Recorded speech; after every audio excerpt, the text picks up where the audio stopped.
Tu es le nouveau Rockefeller, un philanthrope. Qu'est-ce que ça veut dire? Ils veulent changer le monde. Quelle drôle d'idée. Dans un esprit philanthropique. Vous pouvez répéter? Philanthropique. Philanthropique. Je voudrais un peu de pognon.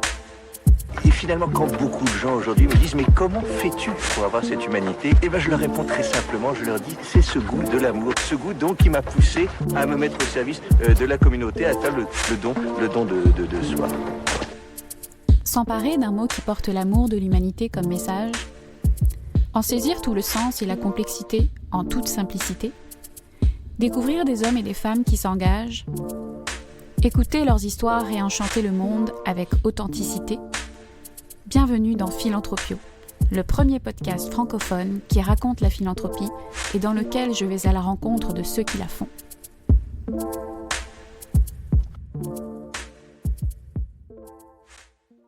Bonjour, je suis Charlène Petit et vous écoutez le podcast engagé qui rime avec générosité. Avez-vous déjà fait un arrondi solidaire à la caisse d'un supermarché ou d'une enseigne ? Vous êtes-vous déjà interrogé sur ce qui vous avait motivé à donner ou refuser le don ? Connaissez-vous vraiment la mécanique et les défis derrière ce dispositif, simple en apparence, mais qui dissimule une ingénierie solidaire d'une complexité insoupçonnée ? J'ai interviewé celui qui a importé le concept en France il y a 15 ans et qui est depuis devenu un leader de la générosité dite embarquée, c'est-à-dire greffée à un acte d'achat. Avec son entreprise Microdon, Pierre-Emmanuel Grange a réussi son pari d'implanter un nouveau réflexe solidaire, aujourd'hui largement adopté. Dans son TED Talk en 2013, il déclarait vouloir devenir le pendant masculin de Madame Chirac, version 2.0, en écho à sa célèbre opération des pièces jaunes. Il est devenu le pionnier de la microdonation sur terminal de paiement. J'ai découvert un entrepreneur militant d'une grande ténacité et incroyablement persévérant.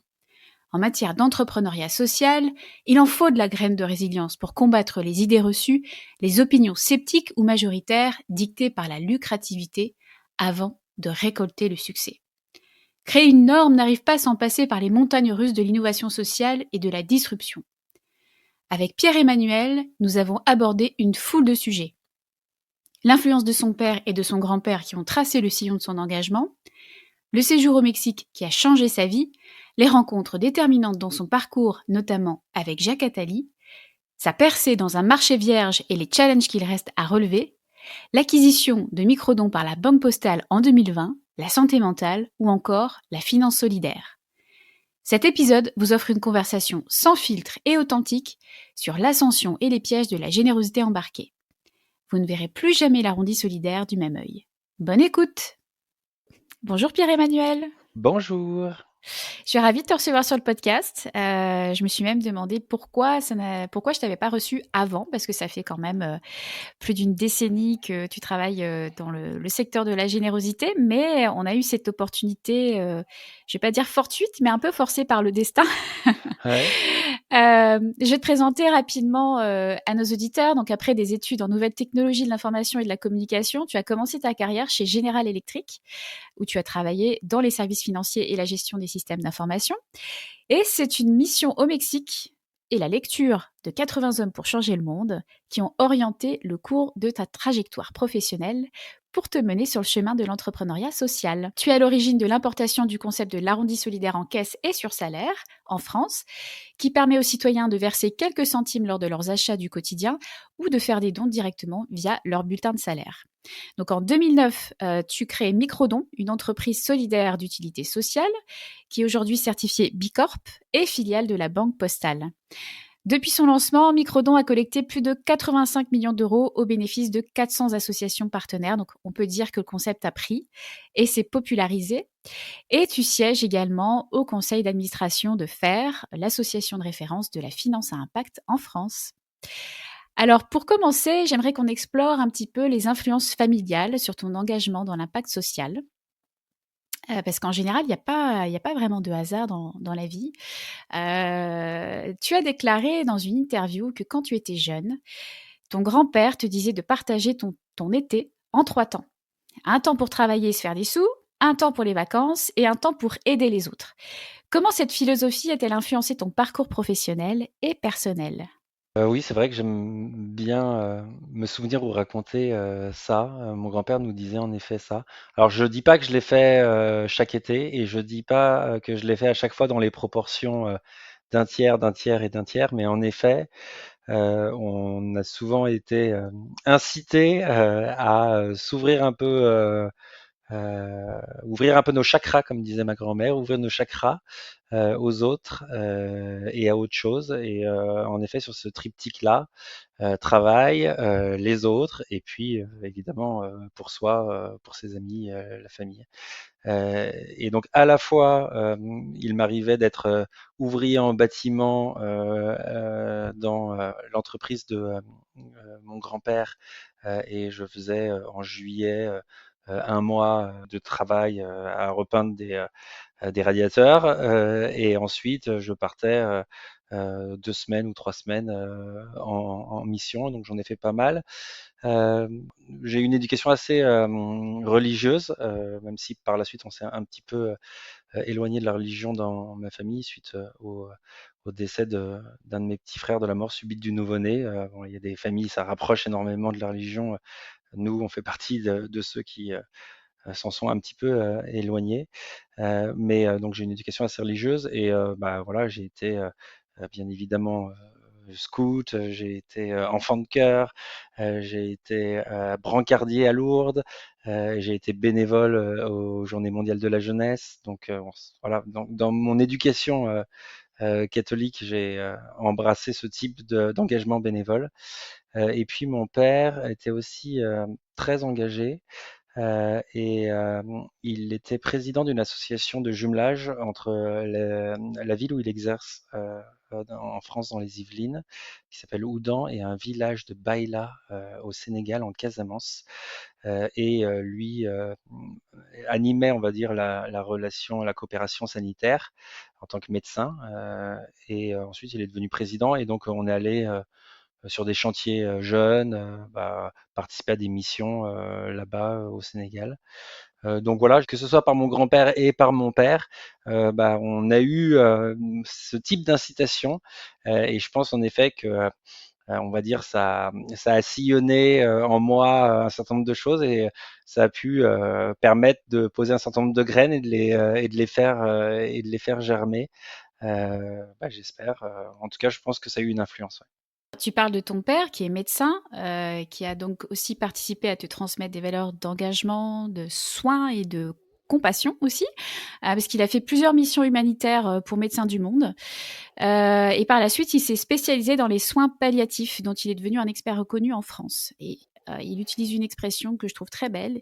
Il dit: j'accouche les gens de leur mort. Donc, ce qui n'est pas rien.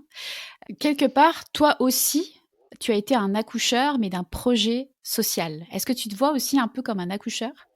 Accoucheur, ouais, enfin, un portateur peut-être. Accoucheur, c'est un bien gros mot. Et puis, je pense, c'est difficile de comparer nos deux expériences, mais même s'il est médecin et qu'il n'est pas entrepreneur, il a toujours eu cet esprit très entreprenant. Et en effet, ça a été un des pionniers des soins palliatifs en France. Il s'est toujours engagé pour ce sujet. Il a monté la première USP, l'unité de soins palliatifs, dans les Yvelines à Oudan. Et puis ensuite, il était chef de service dans celle de Dreux, juste à côté. Et là, et d'ailleurs c'est drôle que tu le mentionnes, mais mon père, il vit à son âge, là, 75 ans, un peu moins.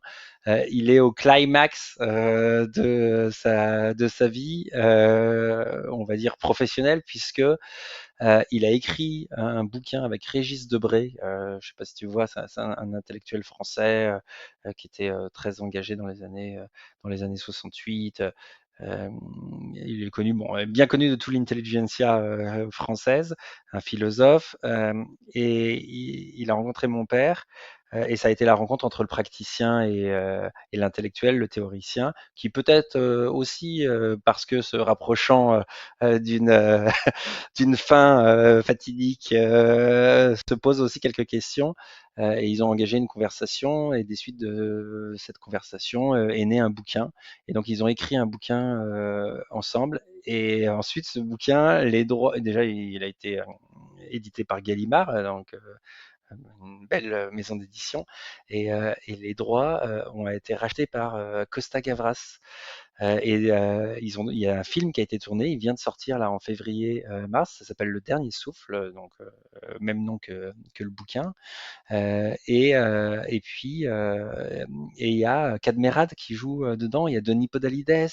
Donc c'est juste incroyable que Costa Gavras fasse un film, tu vois, sur toi, et qui est Cadmerade, qui est un des acteurs, sinon l'acteur le plus bankable en France, qui joue dans ce film sur l'histoire de mon père avec ce philosophe. Donc c'est une incroyable histoire qui vit. Il a fait tous les plateaux possibles et inimaginables de télé, la matinale de France Inter et autres. Et donc c'était une expérience de vie incroyable pour lui. Et nous, on était bien évidemment fiers et contents de le voir vivre cette expérience. Et puis voilà, de porter aussi ce combat qui est la défense des soins palliatifs et de ce moment que bon nombre de familles ou de patients, anciens patients ont vécu, de voir un médecin passer devant la chambre parce que on pense qu'il n'y a plus rien à faire, alors que justement les soins palliatifs, c'est tout ce qu'il faut faire quand il n'y a plus rien à faire.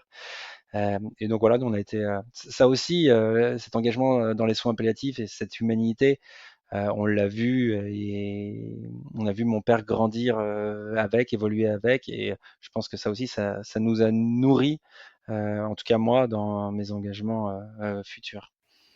Bah, en tout cas, un parcours définitivement inspirant, qui met un peu la pression aussi quand même, hein. Alors, je vais t'épargner l'exercice du storytelling qui entoure la création de microdons, parce que tu dois en avoir marre de répéter la même chose depuis 15 ans.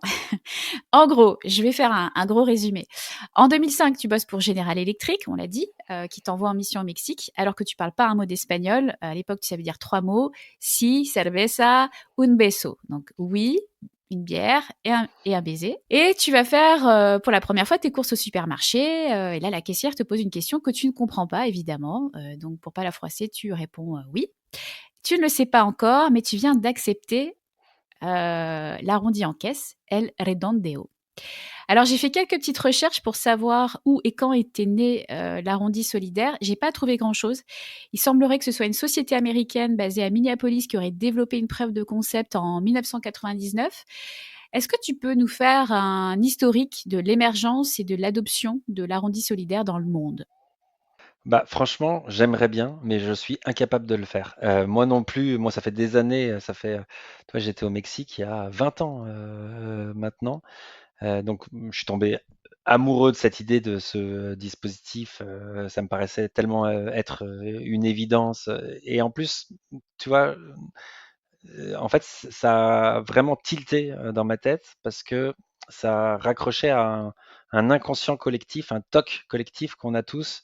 Tu sais, c'est celui de viser des sommes rondes. Quand tu es à la pompe à essence, quand tu fais ton plein, quand tu arrives aux 90 centimes, 50 euros, 90, 91, 92, et en général, souvent, tu fais des petits à-coups, 97, 80, et tu vises le 0,0.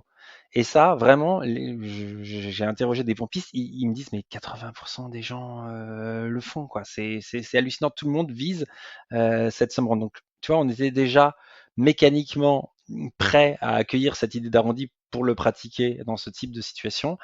Et j'ai dit, mais c'est génial, on va faire le pendant solidaire, on va simplifier la vie des gens en leur permettant d'arrondir de manière solidaire. Et je sais plus pourquoi je te raconte ça, ce qui m'a fait oublier ta question, qui était? Bah, en fait, je m'interrogeais un peu sur Ah oui, l'historique de l'émergence. excuse-moi. Ouais. Donc je le découvre au Mexique, j'en tombe amoureux, et évidemment la première chose que je fais, c'est d'essayer de rechercher, de voir qui le fait là-bas. Et donc moi je l'ai découvert dans une enseigne mexicaine qui s'appelait Soriana. J'ai découvert qu'il y en avait d'autres qui le faisaient. J'ai essayé de les contacter, mais bon, je vois, j'avais pas trop de retours, pas trop de réponses. C'était pas quelque chose de très encadré. Et en fait, à chaque fois que j'ai essayé d'identifier, de trouver des initiatives et d'essayer de voir quels étaient les montants collectés par pays, j'ai toujours buté, j'ai jamais réussi. Et donc, je suis à la recherche de ce chercheur qui pourra identifier et trouver toutes les mécaniques moi, que j'appelle de générosité embarquée. On dit embedded giving en anglais. C'est cette idée de greffer une opportunité de don dans les transactions du quotidien. Donc, soit de check-out giving, soit de round-up giving, donc soit d'arrondi solidaire ou de dons en caisse, pour essayer d'identifier déjà quels sont les différents supports. Est-ce que les gens le font en caisse? Est-ce que les gens le font sur salaire? Est-ce que les gens le font à partir d'autres types de transactions? Après, dans quel type d'enseigne? Quels sont les dons moyens? Et ça, c'est des données que j'ai pas. Alors, j'arriverai, je pense, à sourcer un certain nombre de programmes et plus particulièrement, je pense qu'on a une bonne vision des programmes européens. Donc, on connaît nos collègues au UK de Pennies qui font la même chose que nous d'arrondi sur terminaux de paiement électronique. On connaît des collègues en Espagne, qui s'appelle WorldCo. Et puis en Allemagne, il y avait aussi Deutschland Rundet auf, donc aussi un programme qui visait à faire des arrondis et des microdons. Donc on voit à peu près ce type d'organisation, on sait à peu près leur taille, mais en Europe, après, à part ceux que je t'ai cités, il n'y a pas beaucoup d'autres acteurs. Mais on a quand même une forme de concurrence, nous, Microdon. Donc, on a importé le système en France. Je pense que dans 85-90% des cas, je pense que quand tu fais un arrondi, quand tu fais un microdon, que tu appuies sur le bouton vert, c'est nous. C'est l'arrondi, c'est l'entreprise sociale Microdon qui est derrière. Néanmoins, il y a des enseignes qui ont décidé de le faire sans nous. Donc ça arrive tout le temps. Par exemple, chez Leclerc, ils ont mis en place un système équivalent, mais c'est pas nous qui sommes derrière. Ils l'ont fait en propre, ils l'ont fait en interne. Et puis après, on a aussi un autre opérateur. Il y a un opérateur, en fait, nous, d'un point de vue informatique, en fait, on s'interface avec les systèmes de paiement, de monétique des grandes enseignes de distribution. Nos gros partenaires, notre plus gros, c'est Worldline. Notre second plus gros, c'est Verifone. Et donc, on sait s'interfacer avec ces systèmes pour téléparamétrer des campagnes de collecte de dons donc dans une enseigne. Donc, tu vois, quel est le périmètre, le scope de magasin? Quelles sont les règles de dons? On n'arrondit pas, on propose pas l'arrondi en dessous de panier de 15 euros. Entre midi et 2, on le fait pas. Enfin, il y a plein de règles possibles et imaginables. Donc, on a tout un set de paramètres pour gérer ça et organiser des campagnes de collecte de dons dans les enseignes.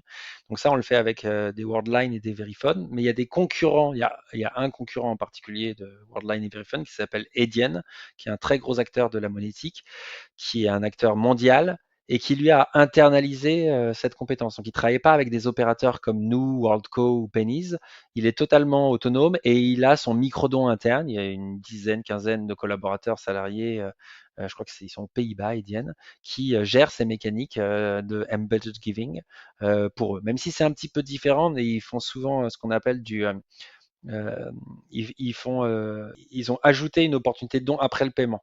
Donc, tu as d'abord ton paiement, donc tu fais ton checkout de ce que te coûtent tes courses dans ce magasin, et après, tu as une proposition de don qui dit, ah tiens, est-ce que tu veux rajouter 1 euro? Donc, c'est un peu une deuxième transaction. D'accord. Moi, ce qui me surprend effectivement, c'est le déficit de data, même, à travers le monde parce que, en gros, si on résume, on a une culture du microdon assez présente, en Amérique du Nord et aussi, en Europe. Pourtant, ça fait 25 ans que ça existe en gros, quoi. Mais je pense que c'est assez présent en Amérique centrale et en Amérique du Sud. D'ailleurs, moi, c'est là où je l'ai découvert, hein, au Mexique. Et je sais aussi que, je crois, en Colombie, au Venezuela, ça existe aussi. Il y a des mécaniques comme ça. Mais en effet, tu vois, il n'y a jamais une organisation, tu vois, para-onusienne ou philanthropique ou autre, qui s'est intéressée à la valeur de ce que le microdon, la générosité embarquée, permettait de collecter. Et ça, je trouve que ce sera un super sujet d'étude pour un Ah oui, chercheur. Et bon, s'il y en a dans tes auditeurs et qui s'intéressent et bah, au voilà. sujet, la perche est lancée. Et il y a une place à prendre, oui, parce qu'on n'a pas de data Non, agrégée. Enfin, je sais que à l'échelle du Canada, il y a quelques bannières qui ont communiqué, par exemple, sur les dons levés via ce dispositif, mais on n'a pas de vue d'ensemble. non.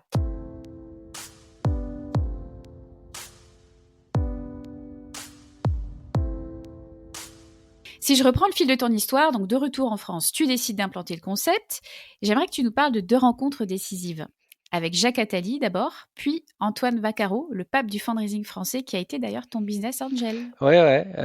Bah, quand je rentre, quand je rentre du Mexique, bon, je connais pas grand-chose au monde associatif, si ce n'est de par les engagements que mon père a eu. Bon, j'ai eu une ou deux connexions. Par exemple, il y a un de ses meilleurs amis a été le président de Handicap International. Donc, tu vois, j'ai réussi par ce type d'intermédiaire, à avoir un ou deux échanges avec des assos. Mais bon, les assos, tu vois, un jeune homme, un petit jeune homme de 25 ans qui rentre d'un voyage au bout du monde et qui leur dit j'ai une super idée, regardez, ça, vous devriez le mettre en place. Ils reçoivent à peu près un email par semaine de ce type d'initiative. Donc j'ai eu un accueil qui me disait, ben écoute, PE, oui, c'est une bonne idée, mais bah, lance-la si tu veux, quoi. Mais nous, c'est pas notre mission. Et donc, bon, on m'a invité à, on m'a un peu repoussé, mais ça m'a, voilà, piqué au vif. Je me suis dit, bah oui, bah, très bien, bah, donc je vais le faire. Et donc je me suis dit, bah, je vais essayer de lancer ce type d'initiative, mais où, comment, par quoi commencer. Et donc là, c'est un peu empreint de ma culture tech, d'informaticien. Tu te dis toujours qu'il faut commencer petit, il faut faire des tests, il faut faire des pilotes. Et c'est comme ça que tu commences à rentrer. Et donc j'ai commencé à d'abord faire un test sous format associatif et on est rentré dans un Intermarché. euh, C'était dans les Yvelines à Buc et on a fait une opération à travers ce qu'on appelle une carte de don. C'est un flyer papier doté d'un code barre et tu le passes en caisse et tu pouvais faire un don. Donc tu vois, c'était une entrée en matière, c'était le pied dans la porte du vendeur d'aspirateurs dans une enseigne de distribution. C'est je me crée une première expérience de collecte de dons à la caisse sur un système qui n'est pas le système cible, qui est une carte, mais qui est moins compliqué à mettre en œuvre. T'imagines, mettre en place l'arrondi, le micro-don dans les SI des enseignes, ça a été un sacré challenge à relever. Donc j'ai commencé comme ça, et fort des résultats de cette opération, je me suis dit, bon, bah maintenant, il faut que j'essaye de porter ce pilote à une échelle un petit peu plus importante, peut-être de le faire dans quelques dizaines de magasins. Et donc à la même époque, bah, j'ai lu, tu l'as rappelé en début d'interview, 80 hommes pour changer le monde. Donc c'est un livre qui parle d'entrepreneurs sociaux et de Mohamed Younous en particulier, donc le père fondateur du microcrédit, de la microfinance. Donc je m'intéresse à ça et en fait je découvre et je lis un article dans le Nouvel Observateur de Jacques Attali qui dirigeait à l'époque Planète Finance, aujourd'hui Positive Planète, donc qui est très actif sur ces sujets de microfinance. Et donc je lui envoie un email et il me répond et il me dit bah venez me rencontrer. Et puis bah je le rencontre, je rencontre son équipe et je finis par travailler pour eux et je fais 6-9 mois chez eux d'un temps aujourd'hui que je considère comme le temps d'incubation de mon organisation, de mon entreprise. Donc, tu vois, ça m'a permis, de pas démissionner de mon organisation et de commencer dans une structure, d'avoir l'appui d'un monsieur qui, quand même, a pas tout à fait les mêmes entrées que moi et qui m'a permis de faire des rencontres intéressantes. Donc ça a été une super opportunité. Bon après je suis assez vite parti pour deux raisons. La première c'est que quand je me suis lancé, j'ai eu l'idée brillante de me lancer en 2008 au pic de la crise financière mondiale. Et puis ensuite c'est que il y avait un petit sujet sur tu fais un micro-don pour un microcrédit, bah, c'est un don ou un crédit, je comprends pas trop. Et puis par ailleurs, tu vois, toutes les entreprises, on a assez vite réalisé qu'en fait, elles avaient, elles, des engagements historiques, elles avaient une stratégie sociétale et elles n'avaient pas forcément envie de donner pour Planète Finance. Elles voulaient donner à d'autres assos, à leurs assos. Et donc c'est pour ça que naturellement, j'ai repris mon envol, mon indépendance et que j'ai créé l'entreprise sociale Microdon. D'accord. Et Antoine Vaccaro, quand est-ce qu'il est arrivé dans le portrait? Et bah, Antoine Vaccaro, c'est 1 an ou 2 ans, non, c'est un peu plus tard, ouais, 3-4 ans après, en 2011, que j'ai pu le rencontrer. Donc nous, à l'époque, bah, tu vois, on débarque dans cet univers, on connaît pas grand monde, on s'intéresse un peu aux têtes de réseau, heu, on va au séminaire de l'Association française des fundraisers, donc on va rencontrer tous les collecteurs de fonds, et puis de fil en aiguille, je finis par rencontrer Antoine Vaccaro et donc je lui pitch mon projet. Et lui venait de lancer un fonds, un petit fonds d'investissement de business angel engagé qui s'appelait le Fundraising Lab, et qui était bon voilà le labo, le fonds labo des innovations en fundraising. Et donc bah, c'est lui le premier qui m'a suivi et qui m'a permis de faire notre première levée de fonds en 2012, et on avait levé à l'époque 270 000 euros. Donc voilà, c'est une première levée. Donc à l'époque où je me suis lancé en 2000, tu vois, 2011, 2009, 2012, enfin l'entrepreneuriat c'était pas à la mode. Personne ne devenait entrepreneur. Tout le monde était dans les cabinets des Big Four, Big Five à l'époque, et faisait un DEA, DESS en finance. Mais voilà, c'était ouais, vous voulez travailler dans la finance. Euh, L'entrepreneuriat n'était pas un sujet et l'entrepreneuriat social n'existait quasiment pas. On parlait d'économie sociale et solidaire, mais il n'y avait pas cette nouvelle frange de l'entrepreneuriat social. Ça s'est venu un petit peu plus tard avec la loi Hamon, quand l'agrément ESUS est né et a permis à des structures sous statut juridique entreprise, type SAS comme nous, d'être rattachées à l'économie sociale et solidaire parce que on avait un certain nombre de critères de gouvernance participative, d'encadrement de la lucrativité, etc., et qui a permis de nous rattacher à l'ESS et donc à travers cet agrément ESUS, et donc de bénéficier des investissements de la finance solidaire, de la finance, maintenant on parle plus de finance impact parce que c'est un petit peu plus large, mais de la finance solidaire. Et donc on a pu ensuite faire nos premières levées de fonds auprès de ces financeurs de l'économie sociale et solidaire. Ces rencontres ont été en effet intéressantes, mais celle qui m'a vraiment permis de développer l'arrondi solidaire. Donc c'est la rencontre que j'ai faite avec Jean-Paul Mochet, qui était le directeur de Franprix à l'époque et qui ensuite a été directeur de Monoprix, qui a changé la donne pour nous, pour l'arrondi, puisque c'est lui qui le premier a dit je veux l'arrondi solidaire en caisse dans mon enseigne. Et vraiment ça a été le moment phare qui a commencé à déclencher les choses pour nous. Et je me souviens, le premier arrondi qu'on a fait, on l'a fait dans un Franprix du 2e arrondissement. Et c'était juste incroyable parce qu'on a Benoît Hamon, encore lui, qui était à l'époque ministre de l'économie sociale et solidaire et de la consommation. Donc tu vois, il était à la confluence de ces deux mondes, celui de la consommation dans lequel on opérait avec nos mécaniques d'arrondi et celui duquel on venait de l'économie sociale et solidaire.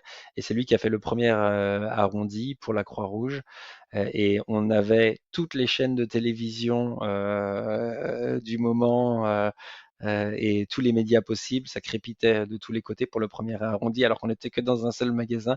Mais Franprix n'a jamais eu autant à l'époque de retombées presque par le lancement de ce sujet. Et ça, c'est un incroyable souvenir. Et vraiment, c'est comme ça qu'a démarré l'arrondi. Et pendant plusieurs années, Franprix, qui a été vraiment l'enseigne pionnière, nous a soutenus, et c'est ce qui nous a permis de nous développer ensuite dans d'autres organisations, dans d'autres enseignes. D'accord. OK, parce que justement, j'allais te demander, à l'époque, il n'y avait pas de demande pour ce type de dispositif. Donc en stratégie d'entreprise, on parle d'océan bleu, en opposition à l'océan rouge, où la compétition est sanglante pour conquérir des parts de marché. Comment toi, tu as réussi à créer la demande dans un marché vierge? Alors effectivement, il y a eu la confiance et le soutien de Franprix, mais il fallait quand même la créer de toutes pièces, cette demande. J'imagine que ça n'a pas été suffisant. Il a fallu adopter d'autres stratégies. Non. Franchement, enfin, on peut parler stratégie, mais on va avant tout parler de persévérance et de patience. Je ne saurais trop te dire autre chose que cela. C'est vraiment, enfin, tu vois, moi j'avais cette idée et je l'ai jamais lâchée. Et Mmh. je me suis dit, mais c'est pas possible, c'est une évidence. Et évidemment, il faut que ce soit partout. Ça existe à l'étranger, c'est pas possible que ça existe pas chez nous. Et évidemment, j'ai rencontré énormément de barrières. Je me souviens À l'époque, tu vois, j'avais rencontré au tout début Serge Papin, qui était le PDG de Système U, et qui au début me disait: «Mais en fait, j'en veux pas de ton truc, tu vas tuer mon temps de passage caisse. Imagine, l'agent de caisse: "Ah, arrondir, ah mais à quoi? Ah mais à quelle association? Ah mais vous savez, ma belle-sœur, elle va souvent, et là, la queue, mais j'en veux pas de ton truc!» Donc c'est pour ça que ça a mis du temps, en fait, et le fait de rentrer chez Franprix, de créer, ce, de créer cette première expérience et de la massifier avec eux et de commencer à avoir des beaux chiffres, bah en fait ensuite, et alors j'espère que les enseignes de distribution ne vont pas m'entendre dire ça, mais il y a quand même un phénomène qui se fait dans la distri, c'est qu'après elle se copie un peu et ça devient un peu la norme. Tu vois, par exemple la fin du sac plastique, ça avait été lancé par Leclerc il y a pareil une vingtaine d'années. Et au bout d'un moment, enfin, au début, tout le monde pensait ça, enfin, que ça allait pas durer, mais ils ont créé le précédent, et ensuite tout le monde a suivi. Et bon, ça a mis beaucoup de temps, on a mis au moins 10 ans, mais on a vraiment créé un réflexe solidaire massifié, et maintenant on a 36 enseignes de distribution, on est dans 7000 magasins, et on a des très belles enseignes, des très grosses enseignes comme Auchan, comme Carrefour, comme Leroy Merlin, Naturalia, Darty, Fnac. Donc tu vois, on a réussi vraiment à pénétrer dans ce qu'on appelle le tiers 1, c'est les enseignes de distribution alimentaire les très grosses. Et le tiers 2, donc c'est des enseignes de distribution un peu moins grosses, plutôt spécialisées. Et dans le top 100 des enseignes, bah voilà, tu vois, on a pratiquement un tiers des enseignes, 40%. Donc c'est vraiment devenu un réflexe solidaire de masse. L'arrondi solidaire a été proposé près de 400 millions de fois en 2024. Et il y a près de 40 millions de fois que le bouton vert a été appuyé. Donc c'est euh, c'est vraiment un réflexe solidaire massifié maintenant. Alors, 10 ans après la mise en place de l'arrondi solidaire en France, tu as dit: «L'arrondi en caisse, c'est 10 ans de combat». C'est une phrase qui est très forte quand même. Qu'est-ce qui a été le plus difficile dans cette aventure? Bah, c'est une bonne question. Chaque année, son combat. Non, vraiment, c'est les montagnes russes, quoi. C'est les montagnes russes de l'entrepreneuriat, hein. C'est à la fois tu signes un compte comme Franprix, tu signes un compte comme Auchan, Carrefour, t'es aux anges. À la fois, bah, tu te prends le Covid et l'Ukraine, bon, comme tout le monde, hein, c'est pas que nous, et tous ces magasins sont fermés, bah, c'est plus difficile et plus compliqué. On a eu aussi, nous, tu vois, on est dans des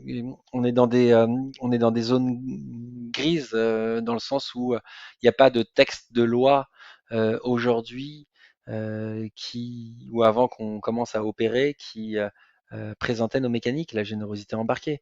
Et donc c'était un peu difficile pour certaines organisations de l'État de savoir qui on était, comment on fonctionnait et à quelle autorité de tutelle on devait répondre. Et donc moi, des contrôles, j'ai eu, bon évidemment comme tout le monde, comme toute entreprise, on a eu l'URSSAF, mais j'ai eu 2 fois la DGCCRF, et ensuite on a échangé avec la préfecture de Paris, on a échangé avec la CPR, on a échangé avec la Cour des comptes. Voilà, c'est des gros sujets, des échanges avec tout un tas. Et après, et c'est là où tu vois que bon, voilà, l'État est aussi bien fait, hein, et audite, contrôle, regarde, s'intéresse au sujet nouveau, à voir comment est-ce qu'il fonctionne, etc.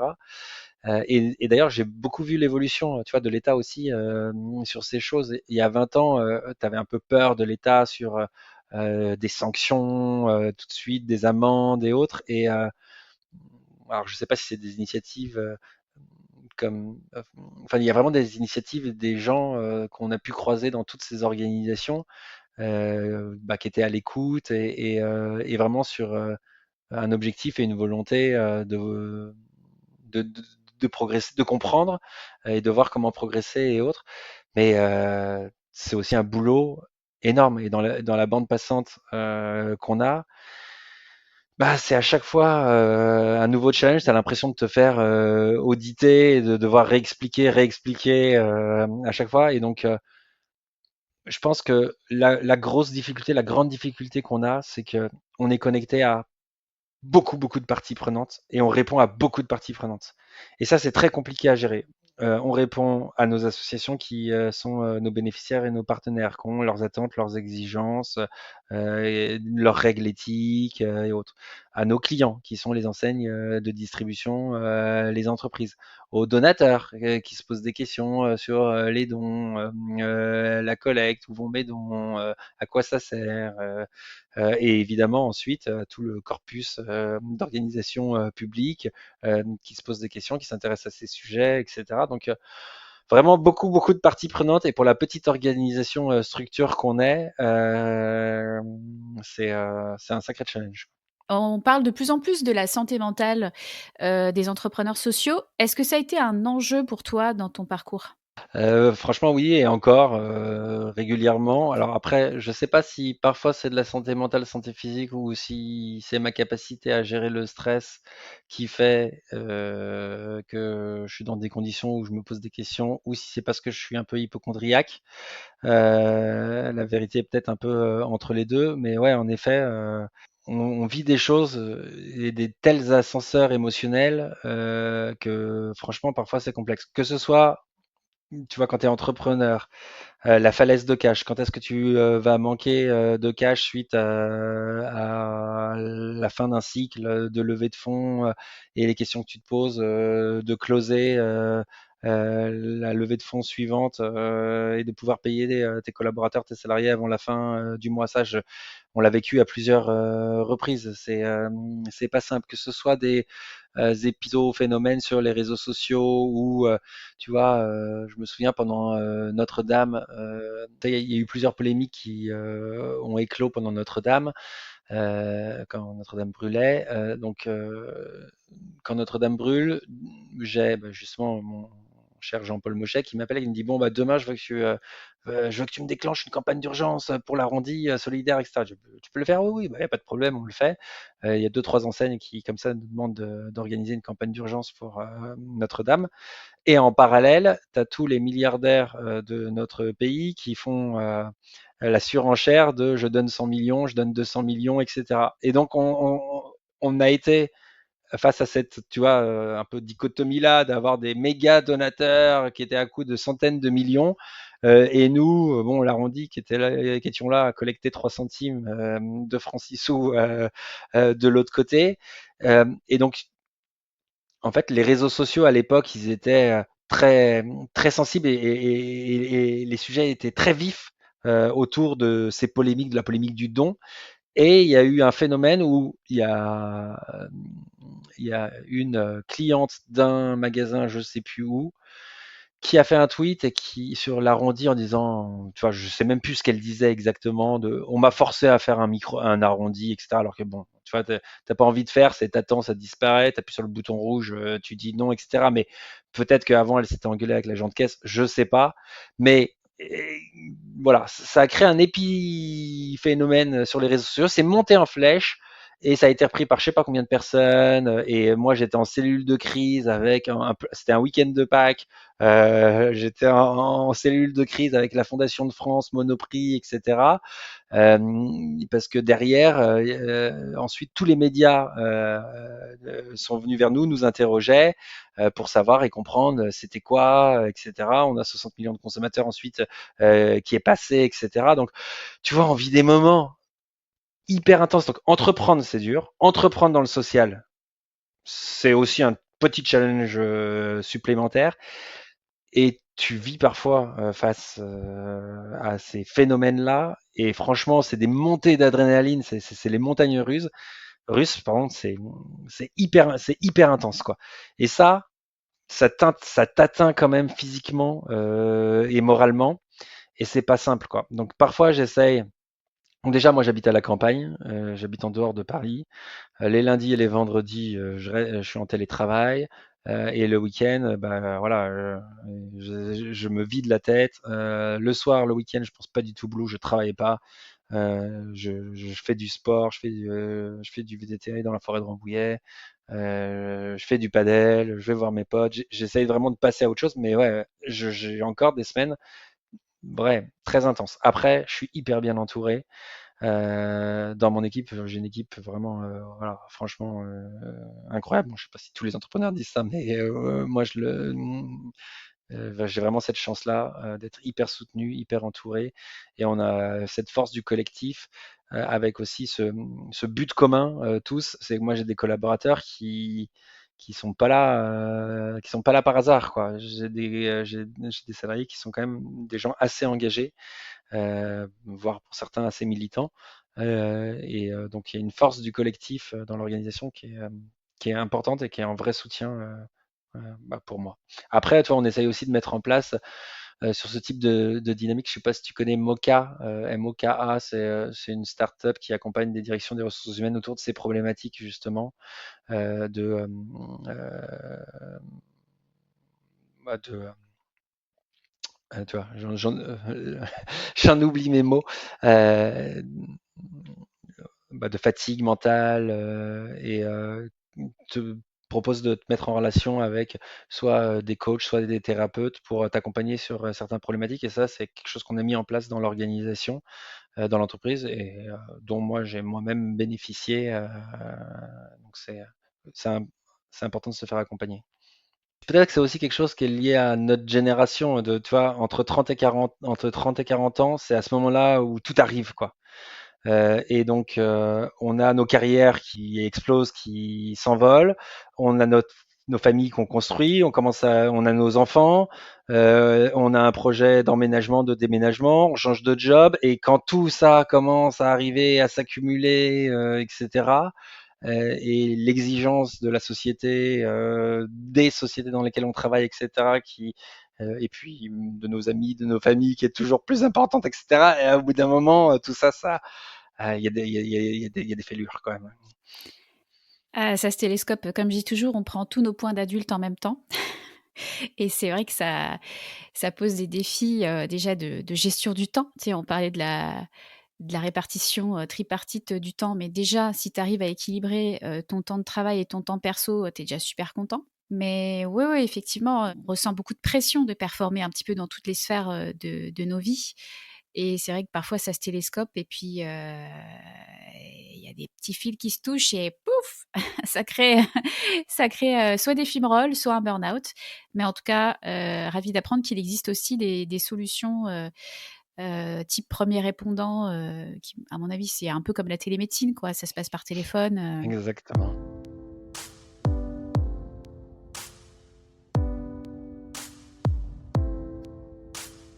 On va parler du rachat par la Banque postale de Microdon qui a eu lieu en 2020. Exactement. Quelles étaient les motivations derrière ce rachat, tant pour la banque que pour Microdon? Est-ce que justement ça a été un soulagement pour toi? Est-ce que ça a apporté plus de confort dans la gestion de ton business? Comment ça t'a impacté? Je préfère parler d'adossement, mais le rachat, en fait, il s'est fait au bout d'un moment quand, en fait, un des fonds, qui est un des fonds solidaires, mais fonds quand même, qui était dans mon capital, il m'a rappelé qu'à un moment donné, il fallait qu'il sorte. En fait, les fonds d'investissement, pour tes auditeurs qui ne connaissent pas très bien ce type de mécanique de financement, quand tu lèves des fonds, quand une entreprise, une start-up lève des fonds, au bout d'un moment, on doit rendre l'argent. C'est-à-dire que le fonds, il va chercher à sortir. Et même les fonds, légalement, ils ont ce qu'on appelle des horizons de vie. Un fonds, il a une durée de vie. Il peut durer 5, 7, 8 ans, mais au bout d'un moment, il doit closer, il doit fermer son fonds. Et donc, il faut toutes les participations qu'il a dans différentes organisations, dans différentes startups, il faut qu'il retrouve sa liquidité. Il faut qu'il arrive à sortir. Donc, au bout d'un moment, quand un fonds a été suffisamment là dans ton organisation, il rappelle à l'entrepreneur que alors, c'est quoi tes exits, tes sorties possibles? Et moi, je te le dis, hein, quand on a signé en 2012 notre première levée de fonds de 270 000 euros, la clause de sortie, on s'y est même pas intéressé, on l'a même pas relu. On était tellement content de faire une levée de fonds et de plus se payer, à l'époque de pas se payer, enfin de juste se payer, même si c'était 1000 euros les premières années, 2000 euros peut-être à cette époque. Euh, C'était une opportunité incroyable et on regardait pas ça, quoi. Mais au bout d'un moment, tes fonds te le rappellent. Et en fait, c'est un de mes fonds qui m'a dit, bah, vas-y, commence à chercher et regarde. Et moi, j'avais pas envie, alors c'est mon côté très ESS et autres, mais j'avais pas envie, et c'était pas mon mindset, de passer par ce que mes collègues entrepreneurs font, par des banques d'affaires qui te mettent en relation, etc. Moi, j'avais envie de trouver une organisation, une entreprise à laquelle nous rattacher avec des valeurs euh, fortes, des valeurs humaines fortes. Donc, on a eu une super opportunité à un moment, je ne peux pas le dire, mais avec une très grosse organisation qui était dans l'économie sociale et solidaire. Et finalement, pour un sujet de changement de gouvernance, ça ne s'est pas fait.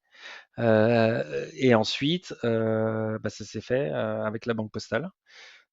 Et donc là, pour nous, ça cochait toutes les cases parce que la Banque Postale, c'est quand même la banque publique qui est une filiale de la Poste et donc de l'État et la Caisse des dépôts et consignations, qui a une mission, hein, publique, c'est la mission d'accessibilité bancaire. Donc, elle rend possible l'accès au plus grand nombre à tous. Et elle ne peut pas refuser l'ouverture d'un compte. Donc, tu vois, il y a quand même des fondations très forte et très profonde qui me faisait dire que c'était la bonne maison pour nous accueillir. Et si tu regardes et tu suis un peu, et que tu regardes la Banque Postale, que ce soit dans tous les classements internationaux ou autres, et dans les lancements de produits et dans les financements qu'ils font, ils ont sur ce qu'on appelle voilà, toutefois, par exemple, tous leurs fonds d'investissement, c'est des fonds, tous les fonds, c'est des fonds ISR, investissement socialement responsable.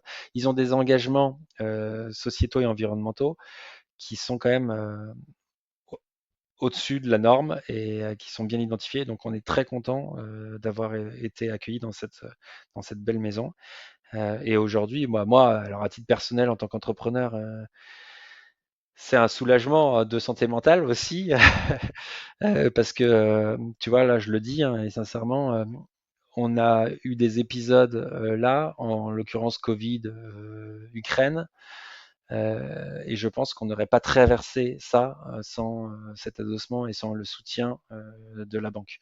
On a dû changer, je t'épargne les détails, mais on a dû changer totalement notre schéma de reversement pour aller dans un schéma plus bancaire. Donc il y avait une logique avec le groupe auquel on appartient, mais on a dû faire des transformations profondes de nos systèmes d'information et de notre schéma de reversement, et on a dû réinvestir dans nos processus, nos outils, et s'appuyer sur des briques donc de la banque. En particulier, tu vois, on est un agent d'établissement de paiement de l'établissement de paiement de la banque qui s'appelle Easiness. Tout ça, ça aurait été compliqué si on n'avait pas rejoint cette maison, quoi. Et donc, ces 2-3 dernières années, ça a été d'un très grand soutien. Et tu as senti que ça coïncidait aussi avec une montée en puissance de l'arrondi solidaire? Tu as senti une croissance autour de 2020 suite à ce projet d'adossement Ils nous ont soutenus pour nous permettre de la gérer, mais ensuite, elle s'est faite quand même pas mal de manière organique et sur nos propres réseaux. Mais là, justement, on est en train de s'intéresser et là, on rentre dans des phases euh, d'études, d'échanges d'études synergétiques pour voir avec la banque si il y a peut-être d'autres manières de faire et d'autres mécaniques auxquelles on pourrait s'intéresser. Donc là, tu vois, je suis toujours très engagé. Tu vois, il y a beaucoup d'entrepreneurs qui, au bout d'un moment, quittent, se font racheter et quittent l'organisation et autres. Moi, ça fait déjà 5 ans que j'y suis. Et là, j'y suis encore. Et il y a plein de projets à imaginer et à faire avec la banque. Et je- c'est motivant. On avance sur des sujets aussi de visibilité, de marque, parce que nous, on a un vrai sujet qui est la visibilité de l'arrondi. On a peu de moyens. Rendre visible notre dispositif, c'est vraiment extrêmement compliqué, extrêmement difficile. Donc, on a réussi des exploits assez incroyables, tu vois, d'obtenir du gracieux publicitaire dans le métro, avoir des affiches de 4 par 3, etc. Mais ça, c'est des choses qu'il faut que tu fasses, répètes sans cesse, et c'est beaucoup de moyens, beaucoup de ressources. Donc, nous, avec nos petits moyens, on a toujours réussi à un petit peu le faire. Mais on a un vrai sujet aussi de communication à l'intérieur du magasin, de visibiliser l'arrondi. Et nous, tu vois, on est challengé sur ces sujets. C'est compliqué de rendre visible dans l'arrondi, dans l'antre de la consommation.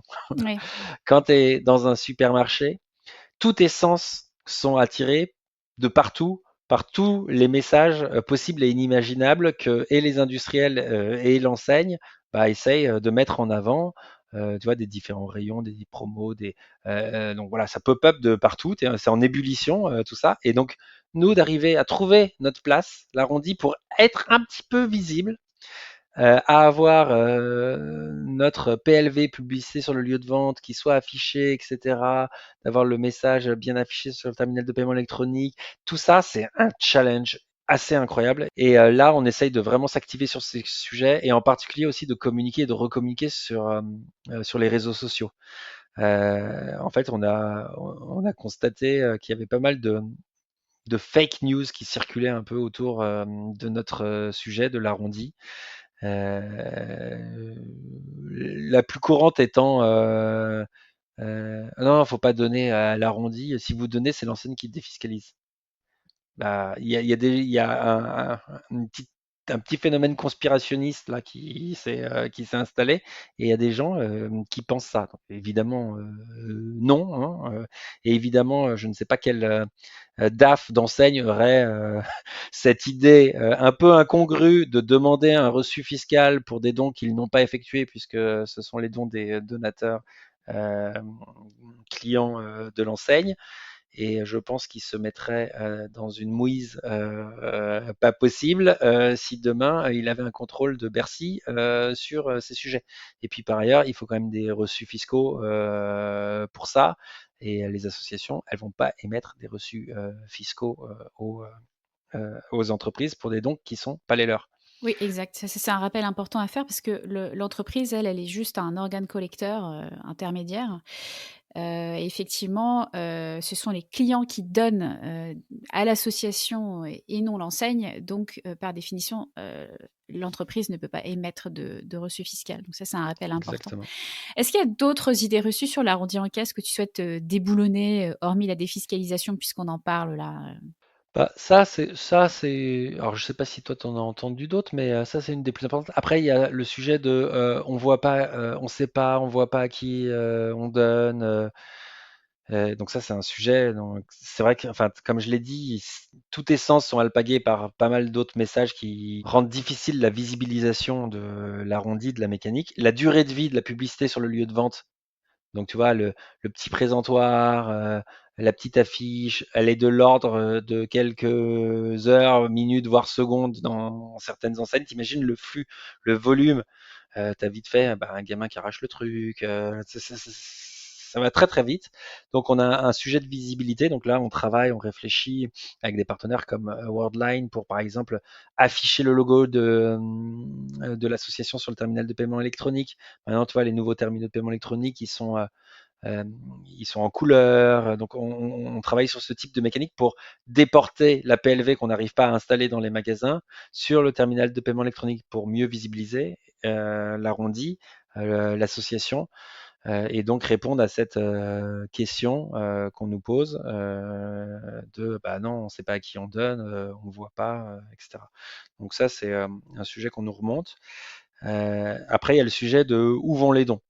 Donc ça, mais ça, le sujet de où vont les dons, c'est l'éternelle question qu'on pose à toutes les associations et ce, quelle que soit la mécanique de collecte de dons. C'est ah bah on nous dit pas, on nous dit pas. Donc il y a un sujet un peu de confiance et il y a un sujet d'arriver à atteindre les donateurs pour leur expliquer. Mais tu vois, nous, on va pas expliquer, on n'a pas le temps en un quart de seconde de oui, non, d'expliquer. Et l'hôtesse de caisse, l'hôtesse de caisse, ils peuvent pas engager une conversation pour expliquer le rapport annuel de l'association.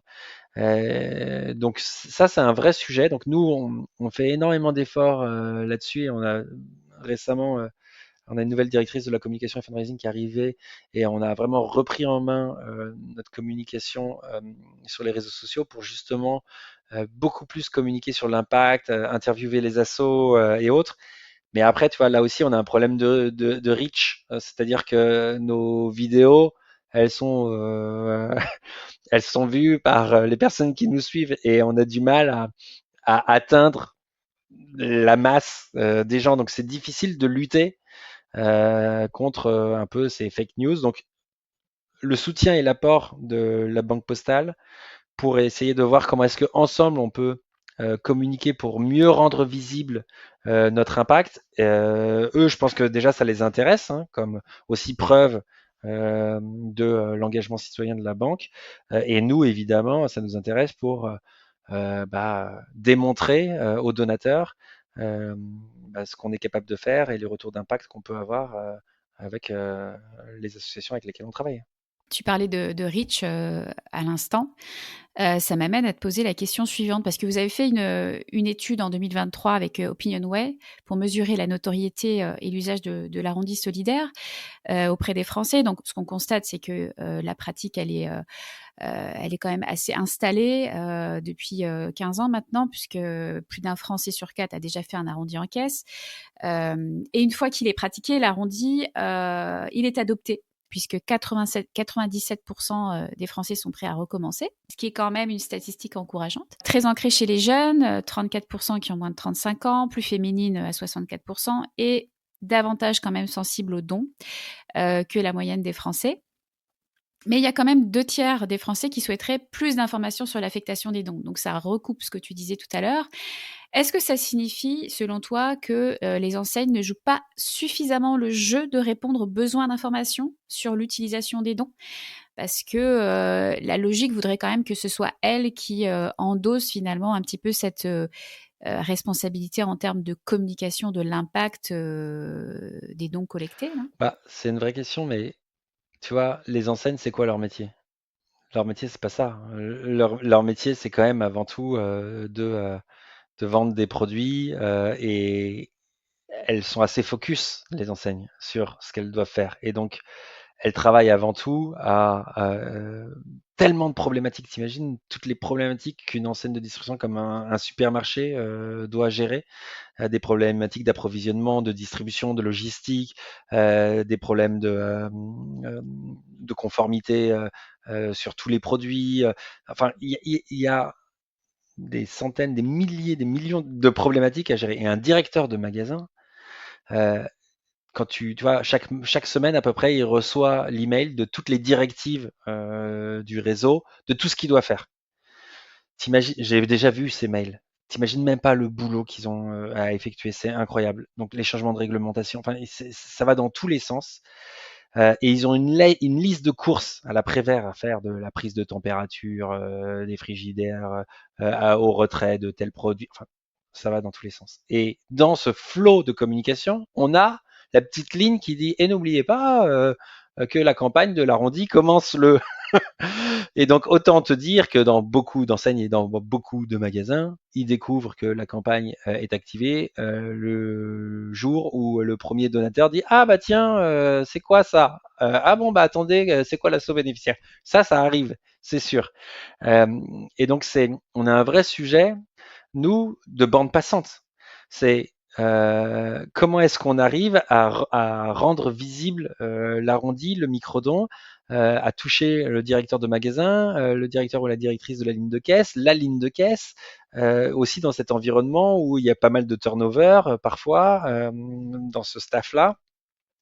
Et donc de porter la bonne parole et les bons messages et sur l'arrondi, comment ça fonctionne, comment ça marche et à quoi ça sert, c'est vraiment un gros challenge. Et les canaux de communication qu'ont les enseignes pour communiquer auprès de leurs clients, ils sont aussi largement utilisés par toutes les opérations de communication promotionnelle et autres. Donc, oui, de temps en temps, on arrive à être inséré dans ce flot-là, Mais on peut pas avoir quand tu as une campagne, et même si ça arrive, par exemple, dans certaines enseignes, par exemple chez Truffaut, on l'avait, euh, des annonces au micro. Mais je sais pas si toi, tu as fait cet effort et si moi, je me suis dit, mais tiens, est-ce que j'écoute ces messages? Mais non, moi, je les écoute pas.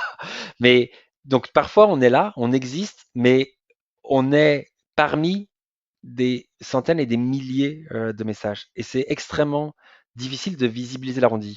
Et ils vont pas faire ils vont pas virer toutes les affiches qu'ils ont par ailleurs de toutes les autres opérations spéciales de promotion, de retrait, de réglementaire, de machin, juste pour dire l'arrondi, vos dons, voilà à quoi ça sert. Et donc, tu vois, c'est proportionné à un peu la place qu'on a dans ces organisations. Donc, de temps en temps, on a des enseignes qui le font dans les newsletters et qui, tu vois, on leur envoie, nous, et on fait tout pour leur fournir un maximum d'informations pour qu'elles le relaient dans, tu vois, la newsletter annuelle. Ah bah, voilà, on leur fait le bilan annuel l'année dernière, voilà tout ce qu'on a fait pour tel asso, etc.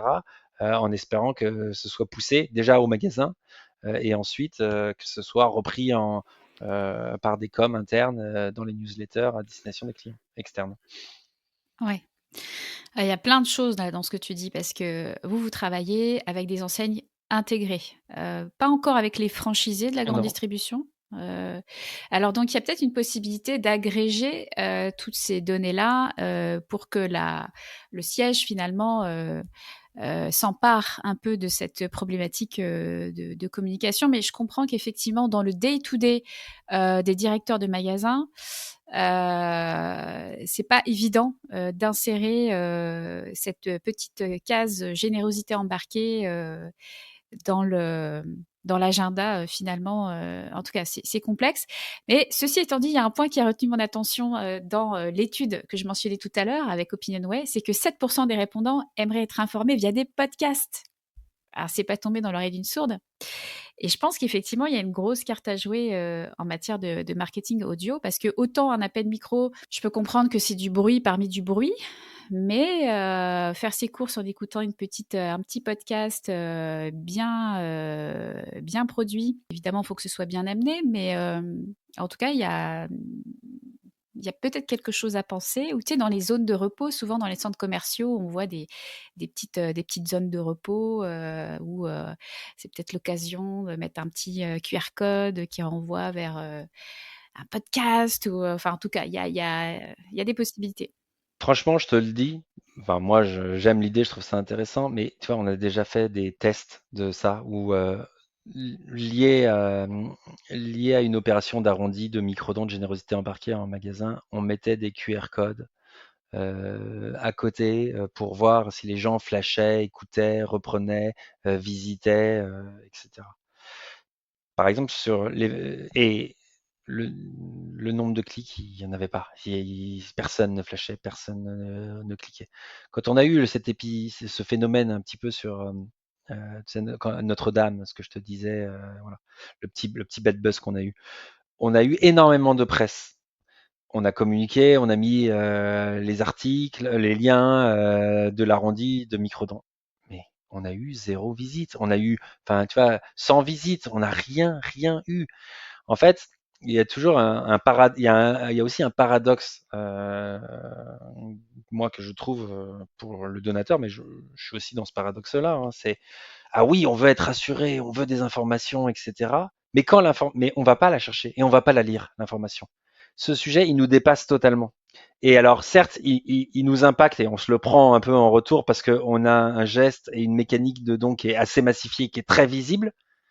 Euh, mais cette problématique, c'est une problématique qu'a le secteur, c'est une problématique sectorielle qu'ont les associations à trouver les bons relais de communication pour expliquer leur impact et le rendre visible auprès de leurs donateurs et auprès du grand public. Et ça, c'est un challenge qui nous dépasse totalement, quoi. Alors nous, franchement, c'est une équation qu'on n'a pas résolue et qui prendra du temps à résoudre et qu'on n'arrivera pas à résoudre seul. Ça, c'est certain. Mais j'ai peut-être une piste pour toi. Tu vas me dire ce que tu en penses. Parce que là, on brainstorm, là, on réfléchit.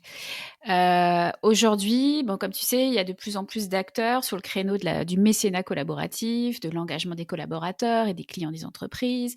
Donc, il y a même une forme de concurrence qui s'est installée, des appels à projets qui ont fait leur apparition.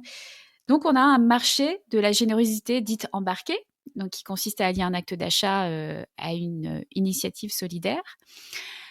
Imaginons que différentes initiatives solidaires comme Ramdam Social, que tu connais bien, Microdon et Soutenir, qu'on a reçu également sur le podcast, décident de se réunir et de créer une sorte de consortium assez unique, où l'objectif, ce serait de transformer radicalement l'expérience d'achat du consommateur, puisque tu évoquais tout à l'heure la difficulté d'imaginer un vrai parcours de don, en amont et en aval, dans une sorte de continuum.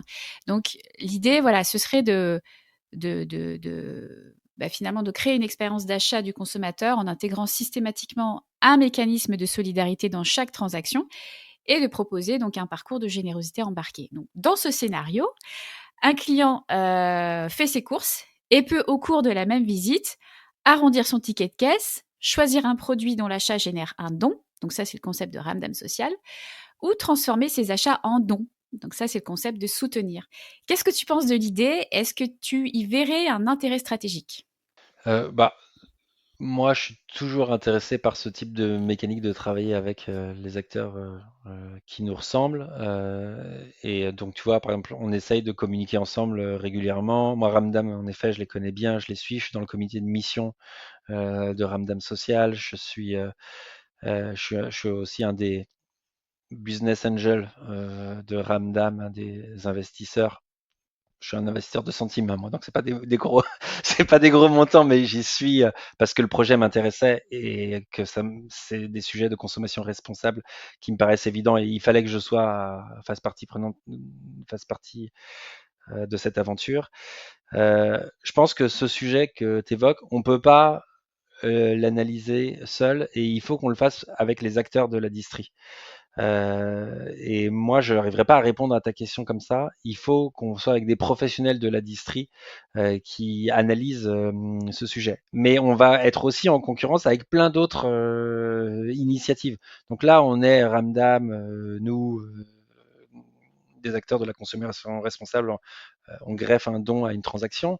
Mais tu as plein d'autres organisations slash labels qui aussi essayent d'être visibilisés, identifiés et de communiquer ensemble dans les enseignes de distribution. Tu vois, je parle par exemple du lait éthique. Je pense que tu as vu émerger en France, c'est qui le patron qui a fait commencé à faire beaucoup de bruit et qui a entraîné ensuite la filière laitière un peu dans cette mouvance où maintenant les gens sortent de plus en plus de la éthique pour justement rémunérer le producteur. Tu as le label bio, tu as le commerce équitable. Donc, tu vois, déjà, la première question, c'est est-ce que ça se résume à nous, la consommation solidaire? Est-ce que c'est juste rajouter un don à un acte d'achat ou est-ce que c'est une consommation beaucoup plus large, beaucoup plus éclairée, euh, qui, euh, qui va peut-être embrasser, on va dire, beaucoup plus de critères que ça. Peut-être que tu vois, ce serait aussi d'échanger avec des acteurs comme et peut-être que ça pourrait être des intermédiaires qui seraient intéressants pour faire ça, des acteurs comme Yuka. Tu vois, Yuka, donc cette application qui permet de scanner les produits, les codes et potentiellement de noter ces produits, de leur donner un score sur un certain nombre de critères. Donc aujourd'hui, c'est très lié à des critères un peu nutritifs, mais de plus en plus, ils en ajoutent d'autres. Donc peut-être que ça peut se faire avec des acteurs comme ça. Mais de toute façon, il y a après, il y a un vrai sujet de bande passante, tu vois, c'est toutes ces initiatives, c'est hyper intéressante, mais en fait, à un moment donné, t'es un peu, t'essayes d'être un petit peu focus, mais tu vois, on échange quoi. Tu vois, moi j'échange beaucoup aussi avec Phoenix, tu sais, donc l'application anti-gaspi. les acteurs de l'anti-gaspi, et on essaye de réfléchir à des dynamiques communes, par exemple rien que sur, tu vois, sur des sujets comme le référencement des assos pour éviter d'avoir des assos qui se référencent dans 5 fois dans 5 plateformes différentes. Donc ouais, il y a ce type de dynamique à mettre en place, mais moi je trouve ça intéressant. Mais tu vois, je pense qu'il faudra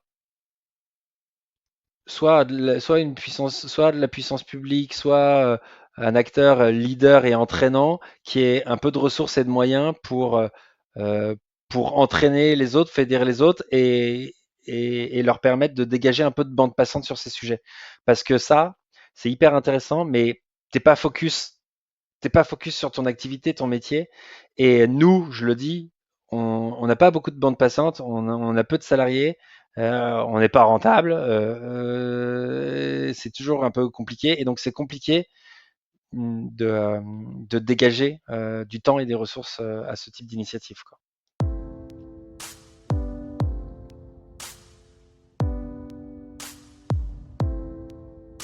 J'aimerais te demander, après 15 ans d'expérience de l'arrondi solidaire, euh, qu'est-ce que tu as appris des ressorts psychologiques de la microdonation? Par exemple, est-ce que la sollicitation de dons fonctionne différemment selon que le client est face à un écran tactile de caisse libre-service ou face à un hôte ou une hôtesse de caisse? C'est une bonne question. Alors déjà, je pense qu'il faut que tu te dises que en, fon- en fonction de ton expérience d'achat en tant que consommateur, enfin ton expérience d'achat en tant que consommateur, elle va être très différente d'une enseigne à une autre en fonction de ce que tu vas acheter et le mood avec lequel tu y vas. Donc, tu vois, si tu vas chez Nature et Découverte, qui est un de nos clients, ou et que tu es dans un projet, tu vois, un peu sympa, fun, d'achat d'un cadeau à une copine, ou dans un achat plaisir. Si tu vas chez Maison du Monde, où tu es là en mode déco, maison, super, projet, etc. Versus si tu es dans une enseigne alimentaire où c'est un achat de dernière minute parce que tu as oublié je sais plus quoi et que tu y vas et que bon, c'est le magasin où tu vas 3 fois par semaine, tu vas déjà t'es pas dans le même mood d'achat et dans la même prédisposition à faire un don. Et ça, déjà, ça se ressent sur les taux de participation. Donc,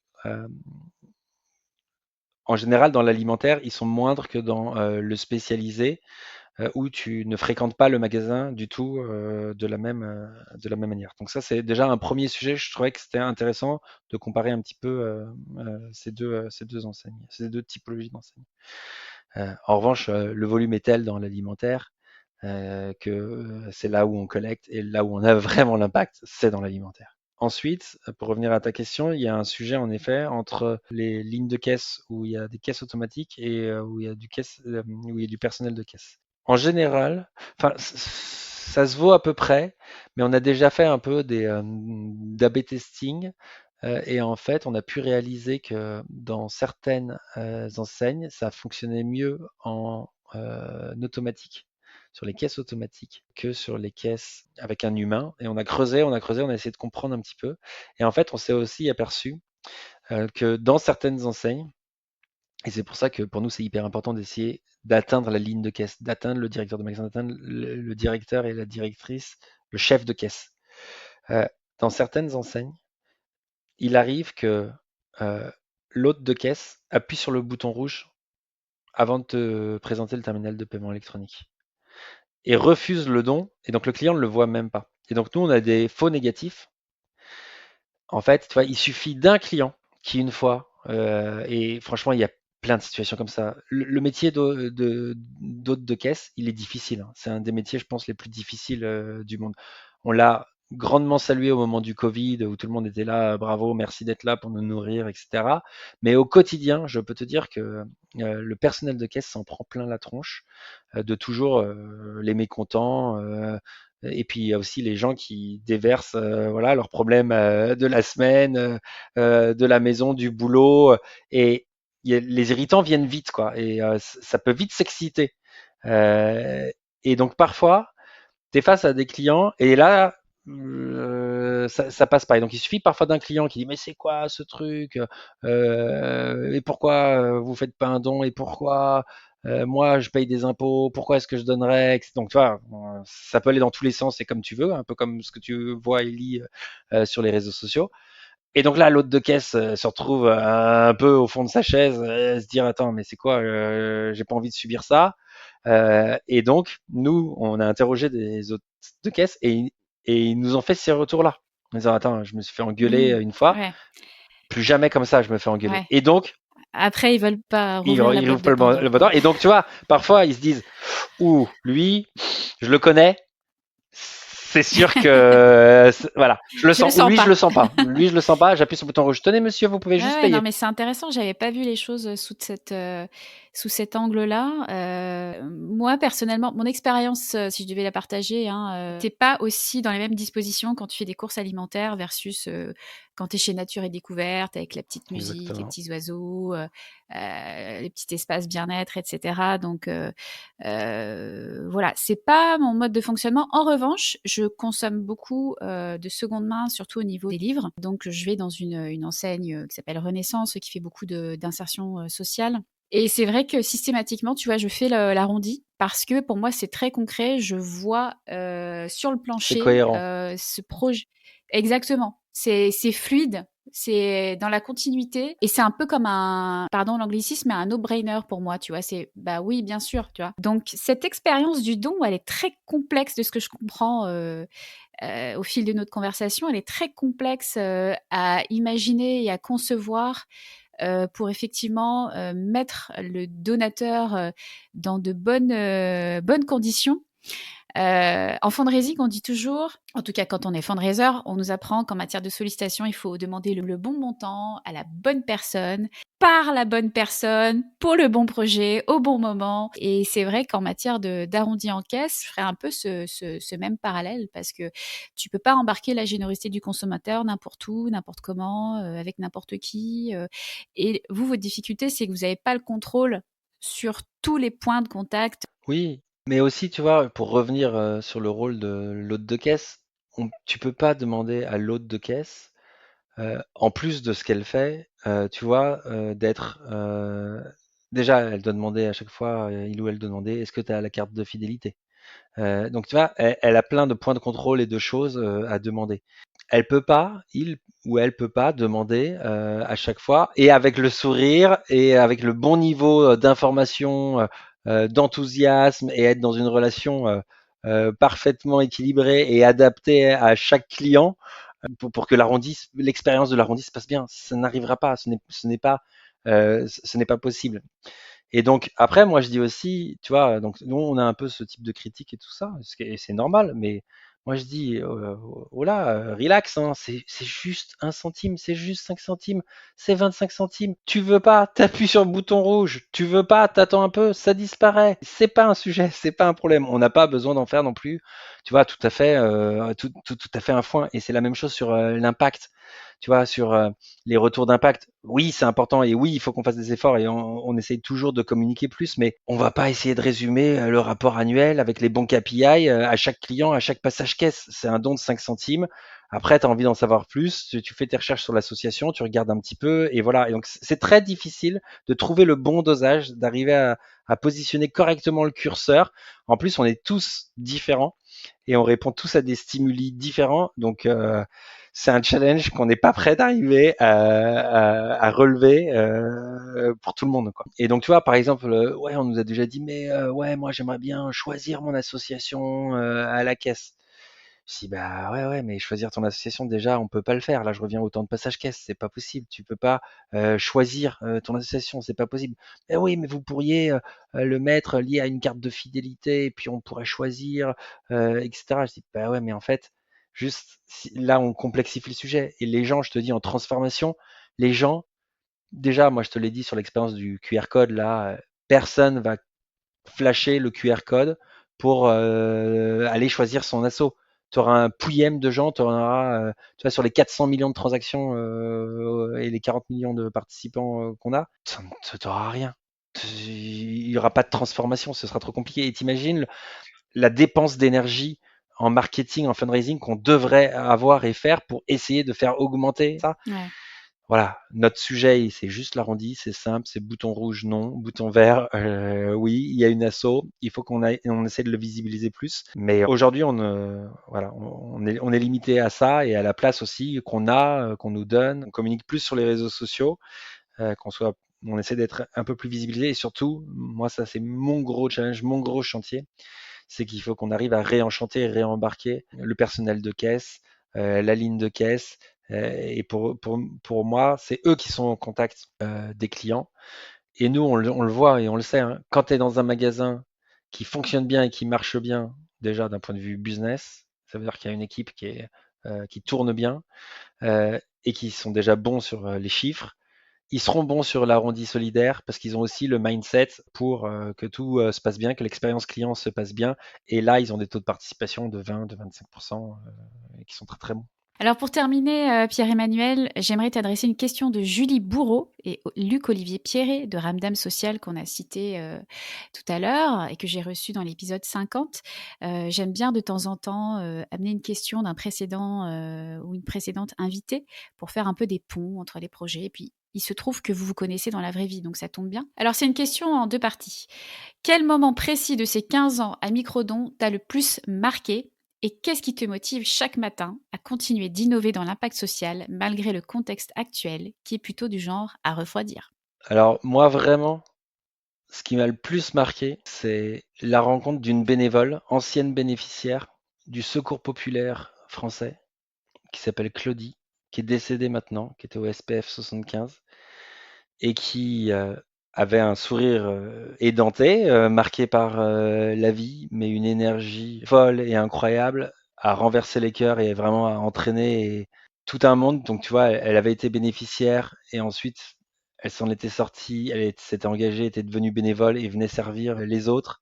Et moi, tu vois, j'étais ce petit entrepreneur qui bataillait avec ses centimes pour essayer de faire émerger son arrondi chez Franprix.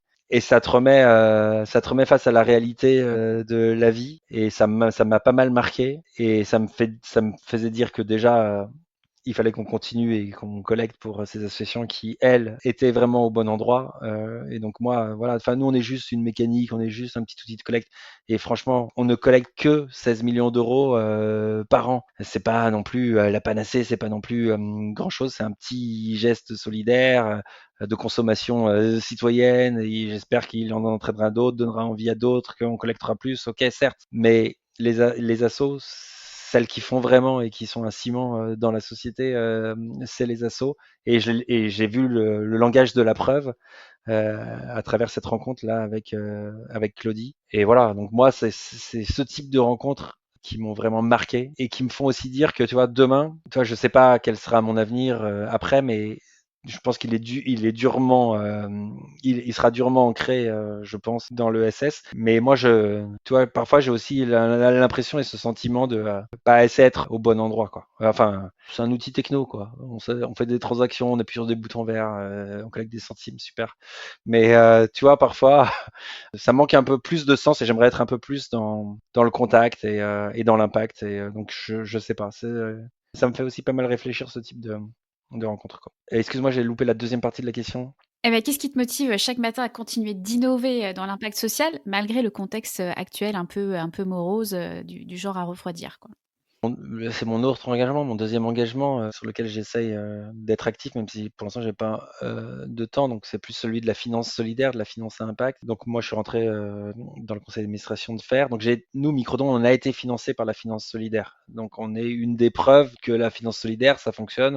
On peut financer des organisations, des entreprises qui vont permettre de développer un modèle économique au service de l'impact social. Et ça, c'est un peu confidentiel encore, la finance solidaire. C'est pas très bien identifié, c'est pas très visible.